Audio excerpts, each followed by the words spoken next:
Assalamualaikum warahmatullahi wabarakatuh. Nama saya Desi Ratu Sapitri. Saya akan menjelaskan tentang komunikasi nonverbal.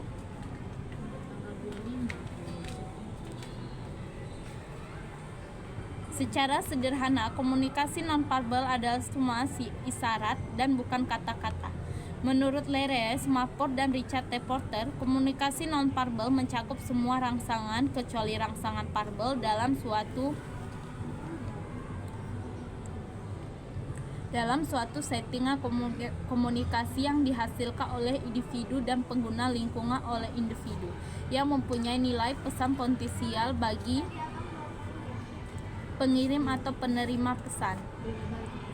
Disimpulkan, komunikasi nonverbal adalah menyampaikan informasi atau emosi tanpa menggunakan kata-kata, mencakup gerakan tubuh, ekspresi, dan isyarat nada suara. Selanjutnya, komunikasi nonverbal. Yang pertama, melengkapi informasi menggunakan isyarat nonverbal untuk mengulangi atau memperjelas perkataan yang disampaikan secara verbal. Yang kedua, mengatur interaksi. Mengelola interaksi dengan cara yang tidak mencolok, seringkali melalui isyarat nonverbal yang jelas. Yang ketiga, mengekspresikan atau menyembunyikan emosi perasaan. Kita dapat menggunakan perilaku nonverbal untuk menyembunyikan perasaan, tetapi terkadang hal ini justru menunjukkan sebaliknya. Yang keempat, menyajikan sebuah citra.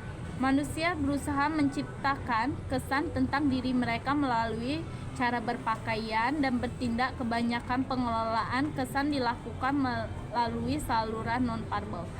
Dan yang kelima, memperlihatkan kekuasaan dan kendali. Banyak perilaku nonverbal menunjukkan tanda kekuasaan baik secara sengaja maupun tidak. Selanjutnya, perbedaan komunikasi verbal dengan komunikasi nonverbal. Yang pertama, saluran komunikasi.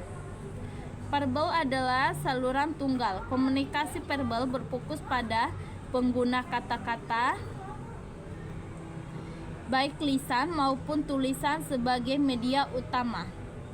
Meskipun intonasi dan perkataan dapat mempengaruhi makna, fokus utama tetap pada kata-kata. Nonverbal bersifat multisaluran. Komunikasi nonverbal melibatkan berbagai saluran seperti ekspresi wajah, gestur, postur, kontak, penampilan.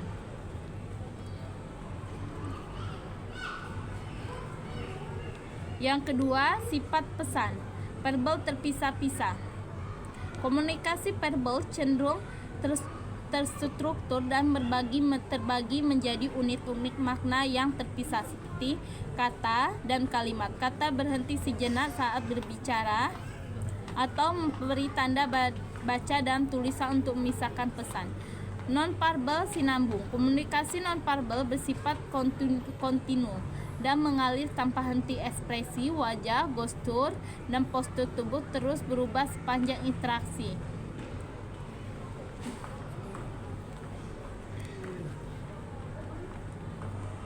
Dan yang ketiga yaitu emosional. Nonverbal lebih banyak muatan emosional. Komunikasi nonverbal dianggap lebih spontan dan jujur dalam mengekspresikan emosi. Ekspresi wajah khususnya merupakan indikator emosi, informasi, dan modal dikenali.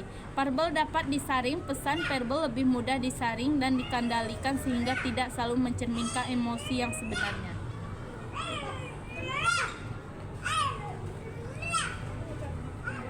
Selanjutnya, bentuk komunikasi nonverbal. Gerakan tubuh atau kinestik.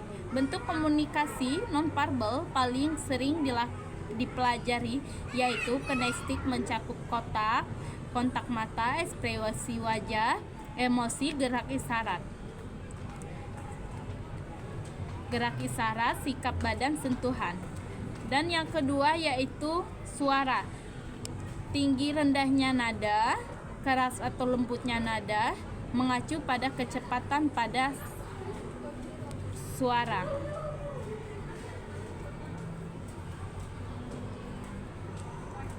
Dan yang ketiga yaitu vokal. Gangguan vokal.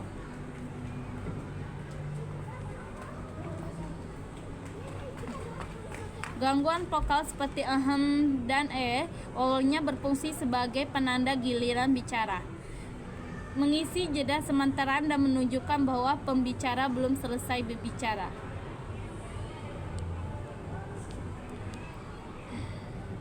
Yang keempat, penggunaan ruangan. Mempelajari penggunaan ruangan dalam komunikasi terdapat 4 jarak interaksi: jarak intim dan jarak pribadi. Yang kelima, penggunaan ruangan.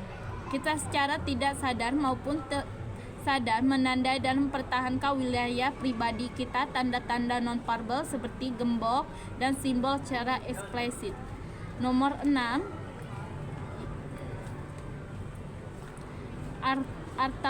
artefak seperti tas dan ponsel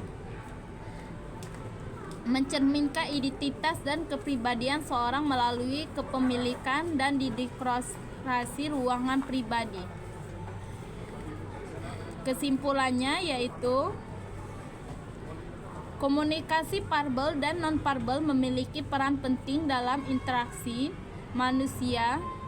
Memahami perbedaan keduanya membantu kita mengekspresikan pesan secara lebih akurat dan membangun komunikasi yang lebih efektif.